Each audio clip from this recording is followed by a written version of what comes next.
भूर्भुवः स्वः तत्सवितुर्वरेण्यं भर्गो देवस्य धीमहि धियो यो नः प्रचोदयात्।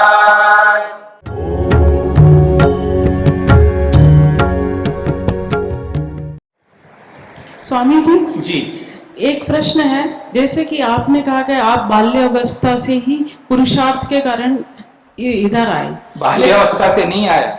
हाँ, मतलब जब भी आए, मतलब मैं अपनी कहती हूँ कि मैं जो कि वानप्रस्थ में होनी चाहिए, लेकिन मैं अभी कुछ भी नहीं कर पाई इस लाइन में।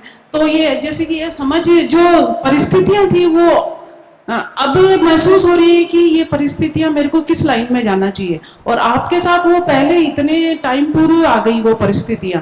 तो ये जो बीच का गैप होता है वो कौन से कर्म या किसके कारण से होता है? वो वर्तमान का ही कर्म है। आज भी वही परिस्थिति है, उस समय भी वही परिस्थिति है।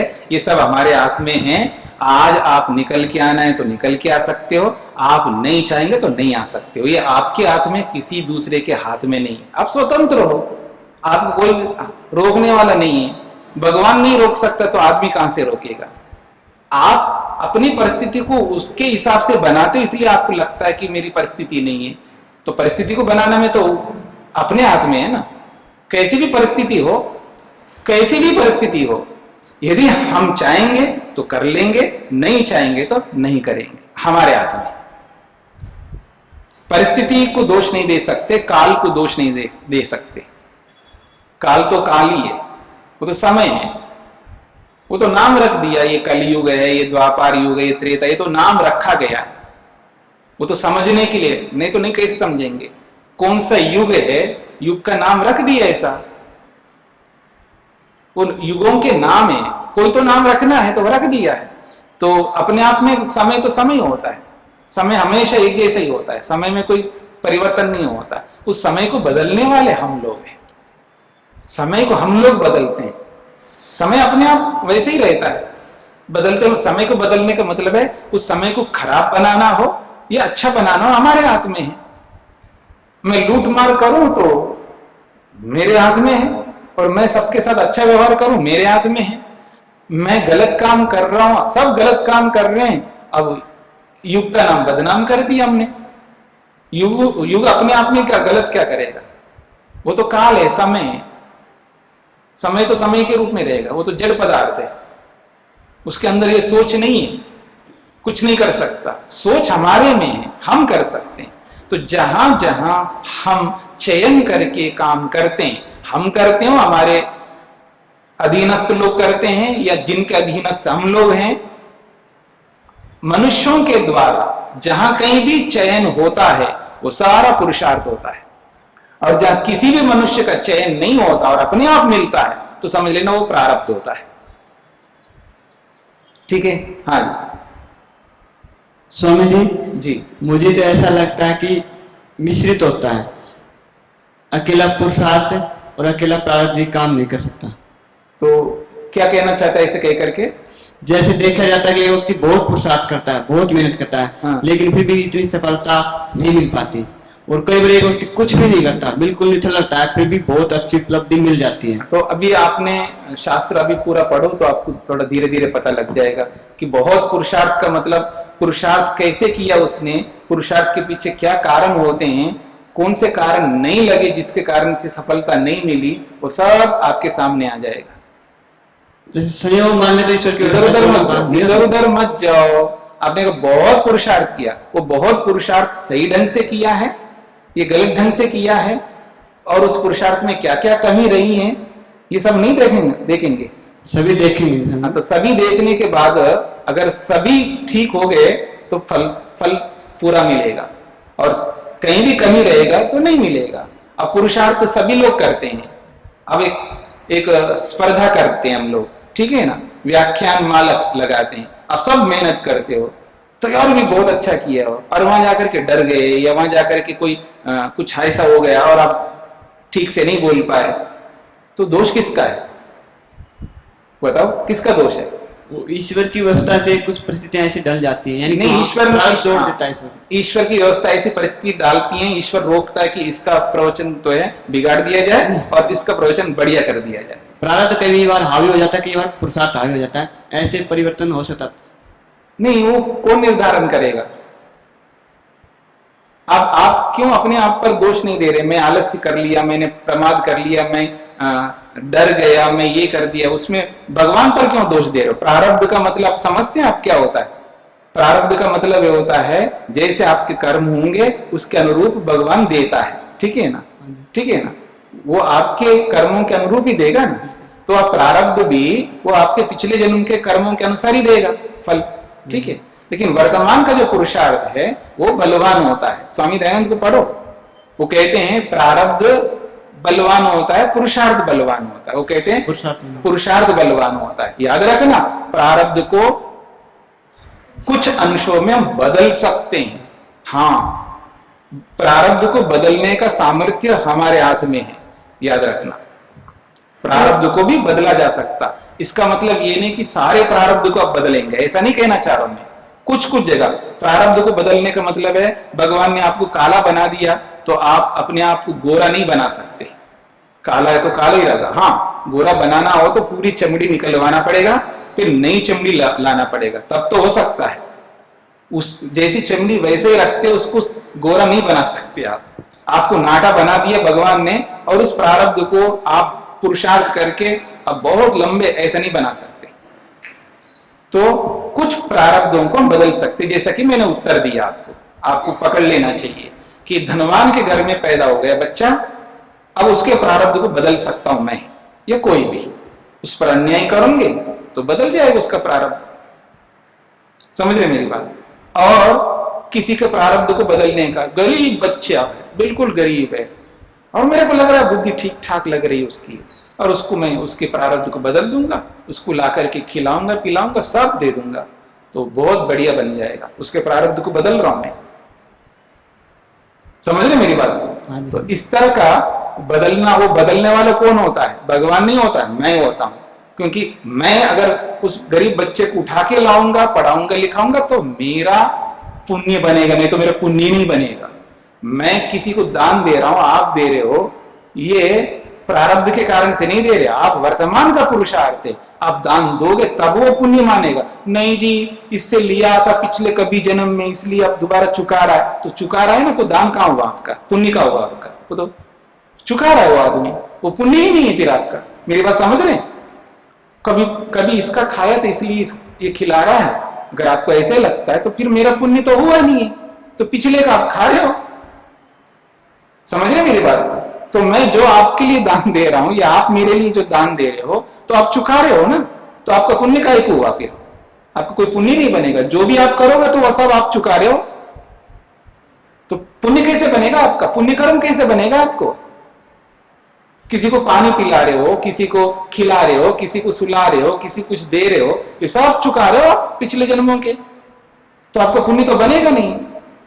भाई आपने लाख रुपए लिया मेरे से, तो वापस लौटाओगे, तो लौटाएंगे, लौटाने से आपका पुण्य बनेगा क्या? बोलो। हाँ जी, मैं उधार लेता हूं आप लोगों से, 1-1 लाख रुपए दे दीजिएगा और बाद में लौटा दूंगा, तो लौटा करके मैं कहूंगा मेरा पुण्य हो गया। होगा क्या पुण्य ऐसा? तो लौटा रहा हूं मैं, लिया था लौटा रहा हूं, तो फिर पुण्य कैसे बनेगा आपका? पुण्य तभी बनेगा, याद रखना, पुण्य तभी बनेगा जब आपका वो पुरुषार्थ होगा, याद रखना। इसलिए लौटाने वाली ये सारी बातें निकाल दो मन से। ये तब ये बातें आती हैं क्योंकि बिना पढ़े लिखे, यानी विद्या की प्राप्ति ना होने कारण से, विद्या अध्ययन न करने के कारण से, शास्त्रों को न पढ़ने के कारण से, स्वाध्याय न करने के कारण से बहुत सारी मान्यताएं, गलत मान्यताएं लोक में चलती रहती है, और उन मान्यताओं को सुन सुन के दिमाग में बिठा कर, जोड़े तो ऊपर से बन के आते हैं। ऐसे कोई ऊपर है, कोई ऊपर कोई है, वहां से जोड़े बन के आते हैं। क्यों? सुन सुन के दिमाग को ऐसा बना रखा है। पढ़ा लिखा है ही नहीं उस विषय में, क्योंकि जिस विषय में नहीं पढ़ा लिखा होता है ना, उस विषय में अविद्या होती है, अज्ञान होती है। बात को समझने का प्रयत्न करना।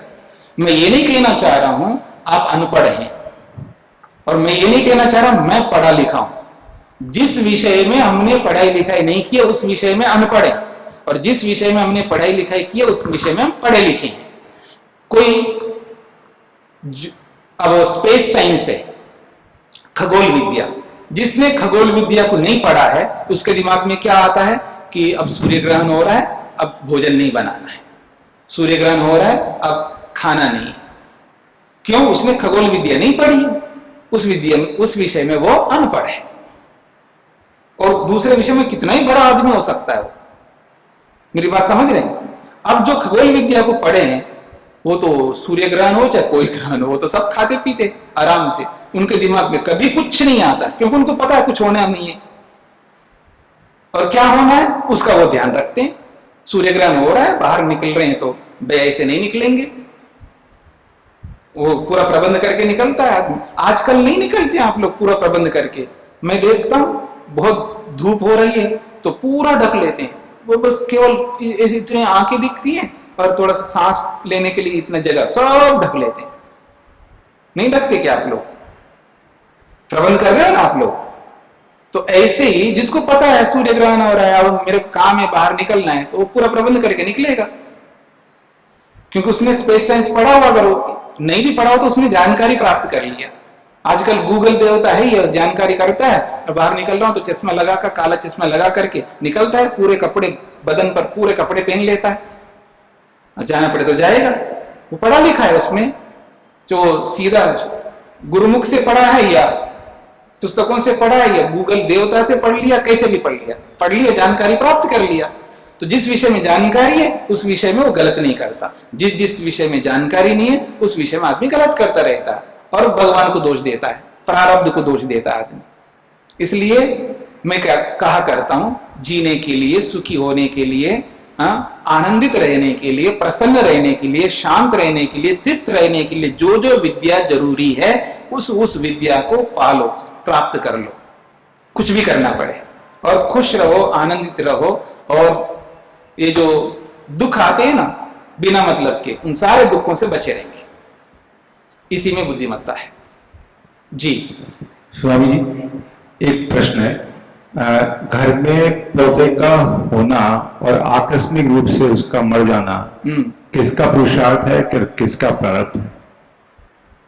अब उसके बहुत सारे कारण होते हैं, प्राणी विज्ञान के ज्ञाता बता देगा आपको। प्राणी विज्ञान तो ये बताया कि सब पैदा हुआ और थोड़ा इलाज कराया, मर गया। तो अब वो बता रहे हैं ना कि हमने ठीक से इलाज किया नहीं होगा। माँ बाप ने निर्णय किया बच्चा करना, हो गया, फिर उसके बाद में जो है वो बीमार हुआ, फिर वो इलाज नहीं हुआ, मर गया। दादा दादी का क्या पुरुषार्थ है, माँ बाप का क्या पुरुषार्थ है, बच्चे का क्या पुरुषार्थ है और इनका क्या प्रारब्ध है? वो तो पूरा इन्वेस्टिगेशन करना पड़ेगा। ये वो इन्वेस्टिगेशन वही कर सकता है जो कर्मों को जानता है, और कोई नहीं कर सकता, याद रखना। इसीलिए आपसे पूछे महाराज। तो इसलिए मैं बता रहा हूँ, वो मैं भी इन्वेस्टिगेशन किए बिना मैं कैसे बताऊंगा? मतलब मैं किसी के बारे में, कोई मर गया तो मैं अभी उसके ऊपर इन्वेस्टिगेशन तो किया नहीं है, तो कैसे उत्तर दे सकता हूँ बताओ? मेरे को इन्वेस्टिगेशन करना पड़ेगा ना उसके ऊपर। उदाहरण से समझ पाएंगे ना हम कंसेप्ट। तो उदाहरण तो बता दिया ना मैंने आपको। नहीं, ये उदाहरण मैंने आपको सांसारिक उदाहरण दिया है कि ऐसा हुआ।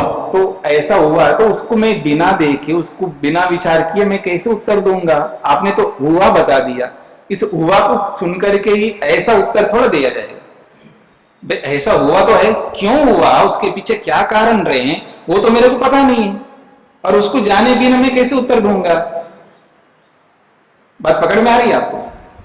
नहीं, स्वीकार नहीं हुआ। पकड़ में तो आ गई, आपने जवाब नहीं दिया, पेंडिंग कर दिया जी। पर ये समझ में नहीं आया किसका पुरुषार्थ है और किसका प्रारब्ध है। ये तब समझ में आएगा जब आप ये कर्म सिद्धांतों को अच्छी तरह पढ़ लोगे, जान लोगे, समझ लोगे।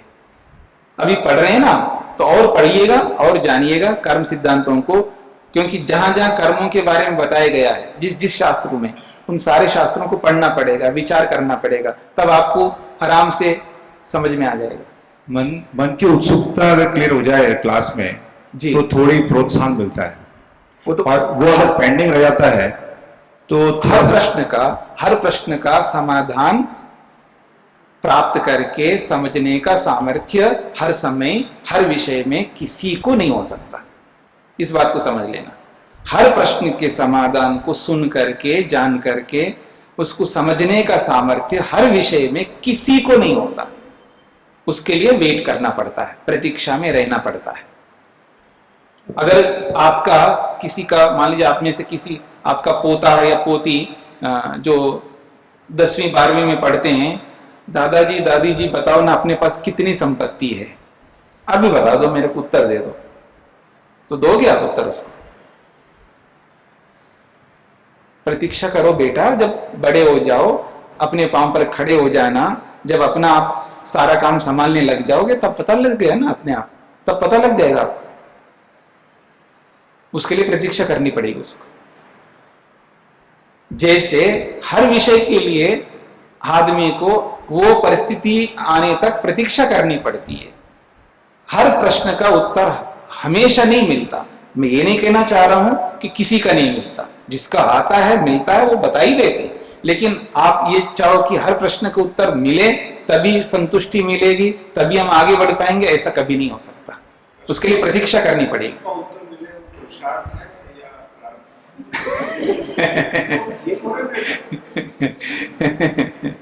प्रश्न का उत्तर प्रश्न का उत्तर मिलना वो पुरुषार्थ है, वो प्रारब्ध नहीं है, वो तो पुरुषार्थ ही है। चले हम आगे, सूत्रार्थ लिखिएगा।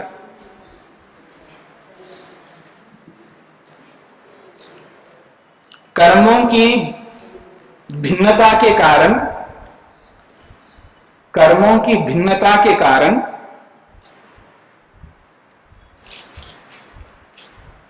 कर्मों की भिन्नता के कारण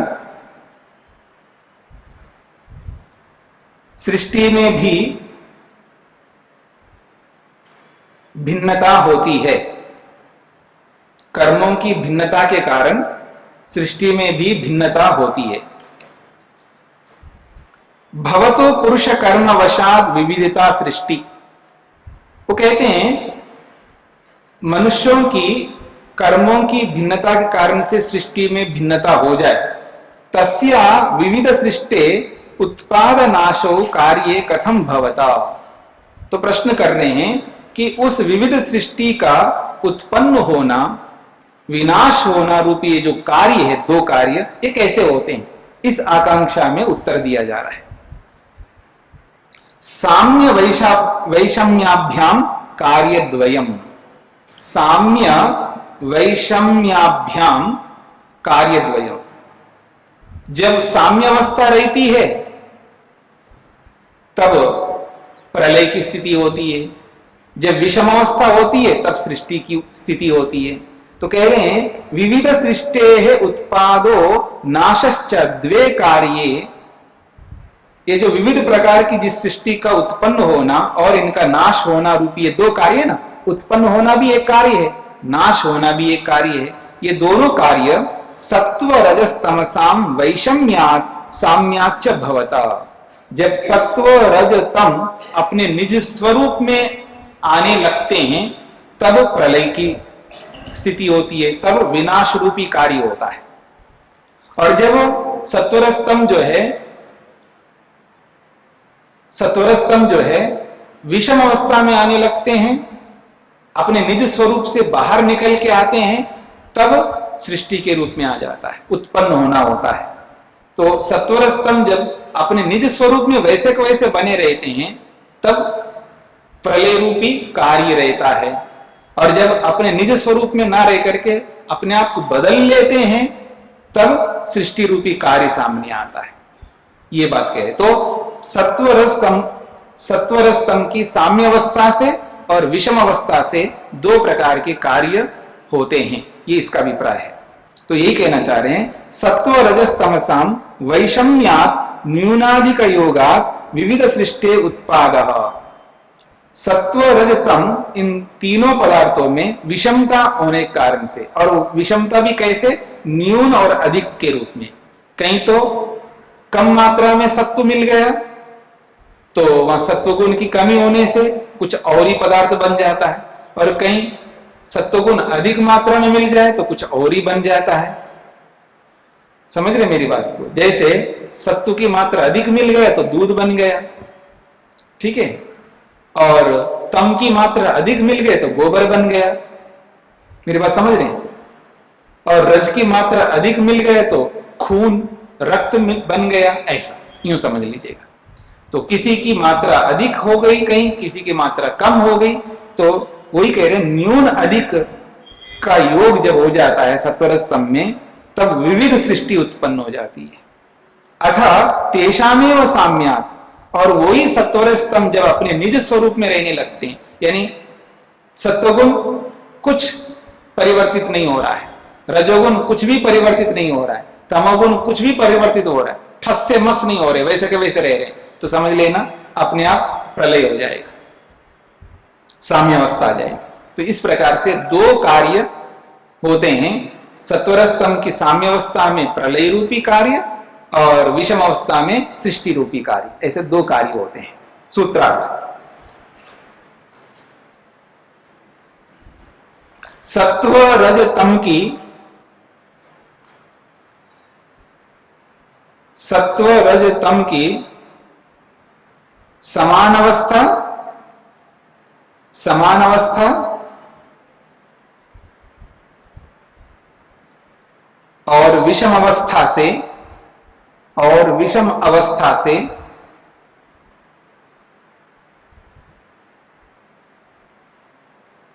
और विषम अवस्था से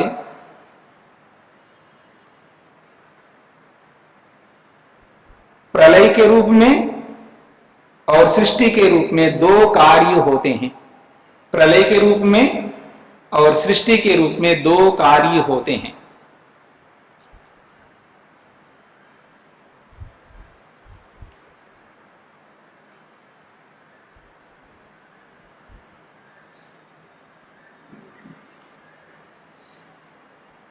एक प्रश्न किया जा रहा है, ननु सत्व रजस तमसाम वैषम्ये सत्यपि विमुक्तम प्रति प्रधानस्य सृष्टि कुतो न भवति इति अत्र उच्यते।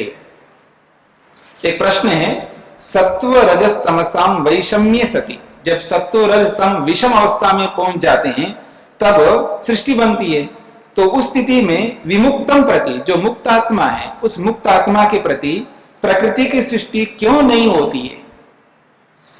इसका उत्तर दिया जा रहा है, विमुक्त बोधात न सृष्टि ही प्रधानस्य लोकवत। वो कहते हैं विमुक्तो अहमिति बोधात, जब व्यक्ति को यह बोध हो जाता है मैं मुक्त हो चुका हूं, मैं विमुक्त हो चुका हूं, मुक्त हो चुका हूं, ये जब बोध होता है, खलु विमुक्तम प्रति प्रधान सृष्टि न भवति, ऐसे विमुक्त व्यक्ति के लिए सृष्टि जो है नहीं होती है। आप मेरी ओर देखिए एक बार, आप मेरे को देखना चाह रहे हैं और मैं आपको देखूं नहीं, तो क्या करोगे आप? देखना बंद कर दोगे और क्या होगा? मैं जब देखना चाहता हूं थोड़ा देखिएगा ना, तो आप देखते ही नहीं। एक बार कहा, 10 बार कहा, लाख बार कह दिया, आप देखते नहीं, तो मैं क्या करूंगा? विमुक्त हो जाऊंगा ना, अलग हो जाऊंगा। यही कहना चाह रहे हैं। जब उसको ये बोध हो गया तो आप उसको लुभाते रहो, मुक्त आत्मा को कितना ही लुभा लो, रूप कितना ही रूप उसके सामने आ जाए, कितना ही गंध उसके सामने आ जाए, कितना ही स्पर्श आए, कोई भी रूप रस गंध कितने ही अच्छे से अच्छा जिसको आप बढ़िया सा बढ़िया मानते हो आ जाए, कितने लुभाते रहे, क्योंकि वो अपने आप को विमुक्त मान रहा है, अपने आप को मुक्त मान रहा है, उसको लुभा नहीं सकते। तो ये कहना चाह रहे हैं विमुक्तो अहमिति बोधात, जब उसको ये बोध हो जाता है कि मैं विमुक्त हो चुका हूं, तो विमुक्तम प्रति प्रधानस्य सृष्टि न भवति, उस विमुक्त व्यक्ति के प्रति प्रकृति की सृष्टि अब नहीं होती, वो प्रवृत्ति नहीं होती उसके लिए। लोकवत उदाहरण दिया, लोक के समान, जैसे कृतकृत्यत्वात्, लोक में व्यक्ति कृतकृत्य हो जाता है, यथा लोके भुक्त भोजनो न पुनर्भोजनाय प्रवर्तते। हाँ जी, आज भी भंडारा है हमारे यहाँ, बहुत बढ़िया बढ़िया चीज बना लिया और आपको खिला दिया, पेट भर के खिलाया, उसके बाद दोबारा खिलाएंगे तो खाओगे? क्यों? पेट भर चुका, आप नहीं खा सकते। अगर खिलाना तो रात को खिलाओ, अब नहीं। कुछ समझ में आ रहा है ना? खिलाना हो तो रात को खिलाइए, अब नहीं, यही कहोगे ना? तो जैसे लोक में जिसने भोजन कर लिया, भोजन करने के बाद दोबारा भोजन नहीं करता वो, तो ठीक इसी प्रकार सृष्टि के बारे में बताया जा रहा है। अब उसने देख लिया सृष्टि में क्या है, अब वो प्रवृत्ति नहीं होता उसके लिए। हम क्यों प्रवृत्त होते हैं? हम देख नहीं पाए सृष्टि को, ये सबसे बड़ी समस्या है। मतलब देखते हुए नहीं देख रहे हैं, ये समझना है। हम देखते हुए नहीं देखते हैं। कई बार आदमी सुनता हुआ नहीं सुनता, अनसुना कर देता है। तो ऐसे ही आदमी देखता हुआ भी नहीं देखता है। सृष्टि को हम देख नहीं पाए, इसलिए सृष्टि के पीछे दौड़ते हैं हम लोग। अगर देख लेना तो दौड़ेंगे नहीं। दौड़ तभी समाप्त होगा जब हम उसको देख लें, समझ लें। तो यही कहना चाह रहे हैं, जिसने सृष्टि को देख लिया, समझ लिया, उसके लिए सृष्टि प्रवृत्ति नहीं होती है। ठीक है जी। प्रवृत्त होने का मतलब उसमें कोई चेतनता नहीं, वो आपके पीछे पीछे दौड़ के आए। लेकिन उसको देख करके मुंह में पानी लाओगे आप, और कुछ नहीं। गोलगप्पों को देख करके मुंह में पानी लाता है आदमी, कच्चे आम को देख करके मुंह में पानी लाएगा, चटनी को देख करके मुंह में पानी लाएगा। ठीक है ना? तो आप खुद प्रवृत्त हो रहे हो ना, क्योंकि आपने उसको देखा नहीं है। भाई आपका काम नहीं है, आपको नहीं खाना है, तो मुंह में पानी क्यों ला रहे हो? कितने बार खा लिया चटनी, कितने बार खा लिया, फिर भी मुंह में पानी ला रहे हो। इसका मतलब आपने अभी चटनी को नहीं देख पाए, और देखोगे तो पानी नहीं आएगा। क्या होगा? कोई देगा तो खा लोगे, नहीं देगा तो पानी नहीं आएगा मुंह में। हाँ, याद रखना, ये विशेषता है देखने का। हाँ, कितना ही बढ़िया से बढ़िया वैभव सामने दिखाई दे, ललचाना नहीं हो सकता। आपके अंदर वो स्थिति नहीं आएगी, मतलब वो आपको प्रभावित नहीं कर सकते। वो पदार्थ वही प्रभावित होगा क्योंकि उनको देख नहीं पाया अभी तक, उसको भोग करके समझ नहीं पाया। वही व्यक्ति बार बार उधर दौड़ता है, यही कहना चाह रही यहां पर। तो देखिएगा सूत्रार्थ।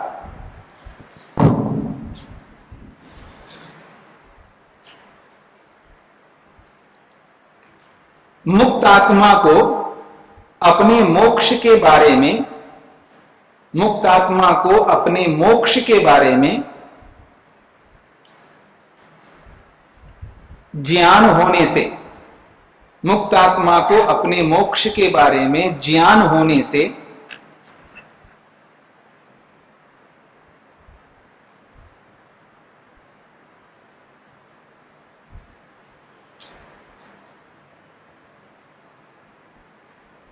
उसके प्रति सृष्टि प्रवृत्त नहीं होती है।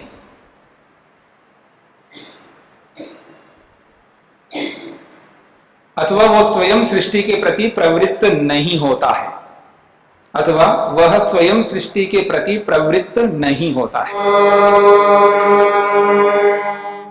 द्यौः शान्तिरन्तरिक्षं शान्तिः पृथिवी शान्तिरापः शान्तिरोषधयः शान्तिः वनस्पतयः शान्तिर्विश्वे देवाः शान्तिर्ब्रह्म शान्तिः सर्वं शान्ति शान्तिरेव शान्ति क्षमा शान्तिरेधि। ॐ शान्ति शान्ति शान्तिः।